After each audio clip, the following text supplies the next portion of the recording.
If you have never had to sit in a meeting and listen to someone present by reading slide after slide after slide of nothing but text, you must not live in the corporate world. If I sit down to read a book, I expect to see a page of text. If I sit down and listen to a presentation and a PowerPoint pops up on the screen with nothing but text, I've probably checked out within the first 30 seconds. If you have to decrease the font size on a bullet slide in PowerPoint, too much text, too many words. There's a reason they're called bullet points and not sentence slides.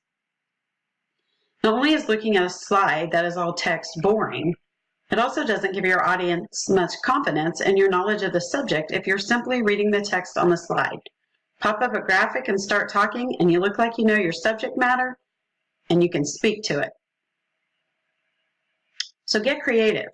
Well-designed visual elements can enhance the communication power of textual messages and even replace them. Generally speaking, in a given amount of time, effective images can convey much more information than text.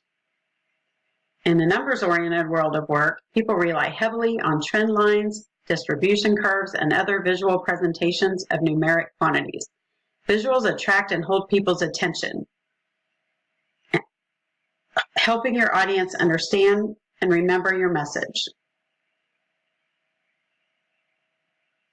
Busy readers often jump to try to get the gist of the message, and attractive visuals can draw readers more deeply into your reports and presentations. Using pictures is also an effective way to communicate with the diverse audiences that are common in today's business environment. Just as creating effective sentences, paragraphs, and documents requires working knowledge of the principles of good writing, creative, effective visuals require some knowledge of the principles of good design. Even if you have no formal training in design, being aware of the following 6 principles will help you be a more effective visual communicator: consistency, contrast, balance, emphasis, convention, and simplicity. What you are reporting on and who you are reporting to will drive what visuals are appropriate for your presentation. For instance, if you are presenting the company results to the board of directors, you are probably likely to use graphs and numbers and a lot of technical information. However, if you are presenting at an annual awards dinner and want to highlight some of the company's accomplishments, you might rethink your visuals. I was in a situation one year where the CEO requested to speak at our annual awards ceremony. So picture this. We had a themed party for our awards, the Roaring 20s. Everyone was having a great time with the band.